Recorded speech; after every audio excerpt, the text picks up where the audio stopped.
Жақыныңа өкпелі болсаң да, аз ғұмырыңды сыйластықпен өткіз. Өкпе, реніш, наз дегенді көңіліңнен өзің өшірмесең, ол еш уақытта бітпейді. Бүгін адам, ертең топырақ. Бір үйде қанша жан барсың, бәріңде бір-біріңе қонақсың. Сыйлассаң тіріңде сыйлас, өлген соң шыласпа. Қу тірліктің күйбеңімен уақыт зымырай береді. Ештеңе дәл бүгінгідей қайталанбайды. Әр уақыттың адамның да қадіріне жете біл. Тірі адамда мүмкіндік көп. Еске, сүй құшақта, аяла, бауырыңа бас. Әр секундыңды қимастарыңа арна.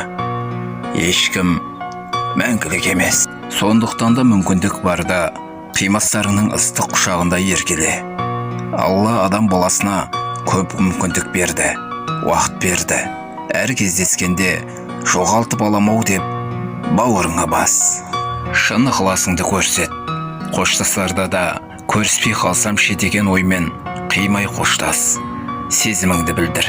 Ол адамның саған қымбат екенін сездір. Сен өлгенше өштесіп өтердей, ол да шайтан емес. Не сен, не ол бірінші кетеді. Сол кезде өкінбейтін бол. Қасыңда жүрген адамдарды бағалай біл. Ол туысқаның, жаныңдағы жарың, досың, сырласың, құрдасың болуы мүмкін. Мейлі, қайсысы болса да, ол адам бүгін бар, ертеңде бар болуы мүмкін. Ал арғы күні бар бола ма, жоқ па, белгісіз.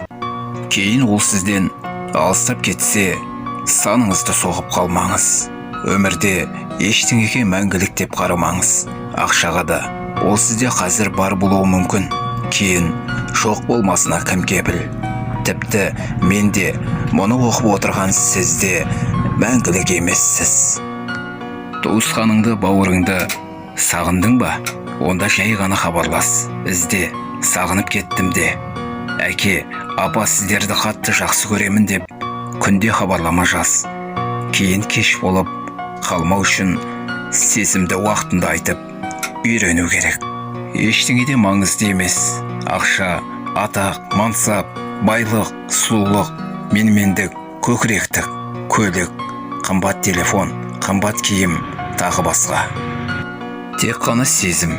Ата-анаға, сүйген жарға, балаға, дос құрдас, бауырға, туысқанға, басқа да өміріңіздегі жақында жанашыр адамдарға деген сезім маңызды. Сезім, жақсы көру, сағыну, іздеу.